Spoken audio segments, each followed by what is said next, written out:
Hello friends, hello student. Today I will discuss my topic impact of French Revolution. इसमें जो first part है अपना उसके हम लोग आगे ही चल रहे हैं, ठीक है ना। तो इसमें सबसे इम्पोर्टेंट चीज़ें जो हैं वो मैंने आपके सामने लिख दी हैं कि जैसे ही जो फ्रेंच रेवोल्यूशन था वो उसकी घटनाएं जो थी, उसकी जो न्यूज़ थी वो आगे बढ़ रही थी।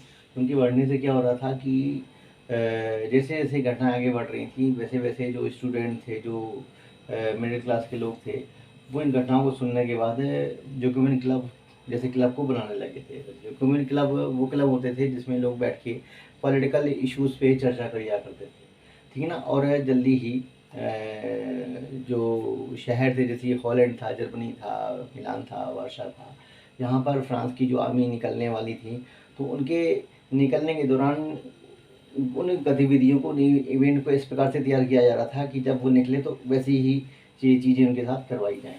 और जो विचार था नेशनलिज्म का वो फ्रांस से बाहर ले जाने की बात की जा रही थी। ऐसा फ्रांस के लोग मानते थे कि ये उनकी जिम्मेदारी बनती है।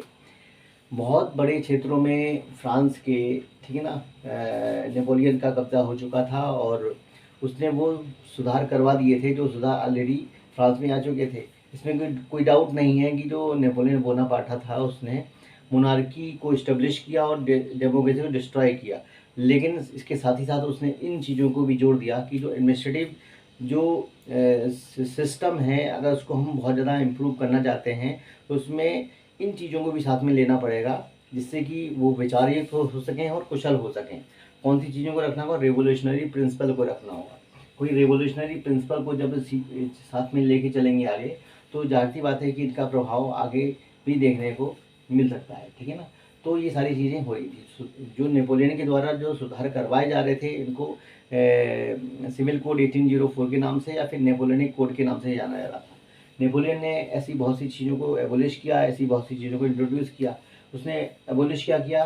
प्रिविलेजेस बाय द बर्थ जो सिस्टम था उसने पूरी तरीके से एंड कर दिया। फिर दूसरी बात उसने क्या की, जो फेड्यूअल सिस्टम था, है ना, उसमें उसको पूरी तरीके से समाप्त कर दिया गया। फिर मैन्युअल ड्यूज थे, किसानों के ऊपर लगे हुए थे, उनको उसने पूरी तरीके से समाप्त कर दिया। गिल्ड के ऊपर बहुत सारे रिस्ट्रिक्शन लगे हुए थे, उनको उसने पूरी तरह समाप्त कर दिया। उसने इंट्रोड्यूस क्या किया? उसने इक्वलिटी बिफोर द लॉ और राइट ऑफ प्रॉपर्टी को उसने क्या किया? सिक्योर किया पूरी तरीके से। फिर इसके बाद उसने क्या किया? जो सर्वेलेंस सिस्टम था उसने आज़ादी दिलवा दी बहुत से लोगों को। इसके अलावा उसने ट्रांसपोर्ट सिस्टम को, कम्युनिकेशन सिस्टम को और भी ज़्यादा क्या किया?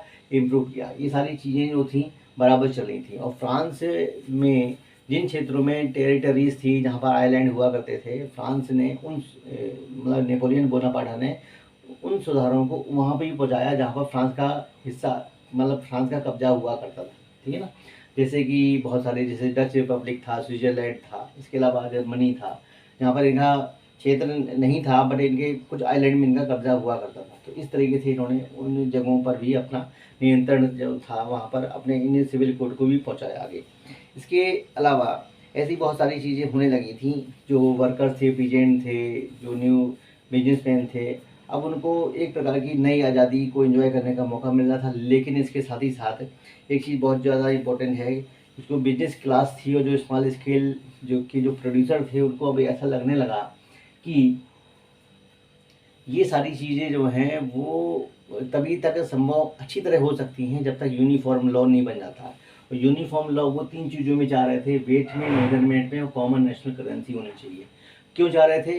क्योंकि उनको लगता था कि ऐसा करने से क्या होगा कि जो फैसिलिटेट, मतलब एक तरीके से सुविधाजनक हो जाएगा सिस्टम। जो मूवमेंट होगा करेंसी का एक क्षेत्र से दूसरे क्षेत्र में, तो उसमें एक रिस्ट्रिक्शन कम से कम होंगे, चीज़ों को लोग आसानी से खरीद पाएंगे, बहुत ज़्यादा डिफरेंसेस नहीं होंगे, जिसकी वजह से लोगों की इकोनॉमी अपने आप आगे बढ़ने लगेगी। ऐसा करने से क्या होगा कि जो सिस्टम है बहुत ज़्यादा क्या हो जाएगा? रैशनल हो जाएगा, एफिशिएंट हो जाएगा। ऐसा वहाँ के लोग मानते थे, ठीक है ना। लेकिन बहुत सारे जो ये सुधार हो रहे थे, इसमें फ्रांस के लोगों का अपना मिक्स रिएक्शन हो रहा था।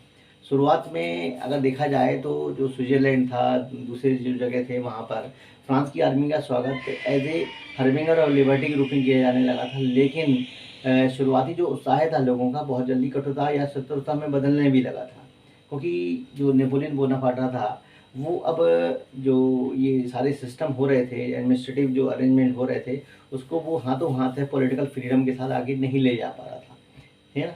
और वो ऐसा क्यों नहीं कर पा रहा था, क्योंकि ये सारी चीज़ें जो हो रही थी फ्रांस में, नेपोलियन बोनापार्ट अभी भी उसकी अपनी ग्रिड थी जो मतलब एक्वायरिंग करने की दूसरे क्षेत्रों को, वो ख़त्म नहीं हो रही थी। क्योंकि उसने क्या किया कि टैक्सेशन सिस्टम को बहुत ज़्यादा आगे इंक्रीज कर दिया, सेंसरशिप को उसने इम्पोज कर दिया।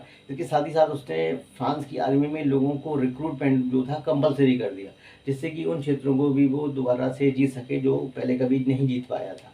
तो ये सारी चीज़ें एक तरीके से क्या हो रही थी, ओवर रिफॉर्मेशन में तब्दील हो रही थी, जो कि कुछ ज़्यादा ही मतलब वॉमिटिंग सी लग रही थी एक तरीके से, कि मतलब जो ये सुधार हो रहे हैं वास्तव में इसकी ज़रूरत है भी कि नहीं है। ठीक है ना। तो ये नेपोलियन बोनापार्ट का अपना एक व्यू था, जो कि देखने में समझ में आ रहा था। लेकिन फिर भी जो भी हो, नेपोलियन बोनापार्ट के द्वारा जो सुधार किए गए थे, उनका फ्रांस की आने वाले भविष्य में बहुत ज़्यादा प्रभाव पड़ने वाला था, ऐसा तो आप मानते ही होंगे। तो होप आपको ये टॉपिक समझ में आ गया होगा। इसके बाद अपना नेक्स्ट जो टॉपिक है लेसन का, वो हम लोग उसमें चलेंगे। ठीक है ना। तो hope student you enjoyed this video lecture. Thank you to listening.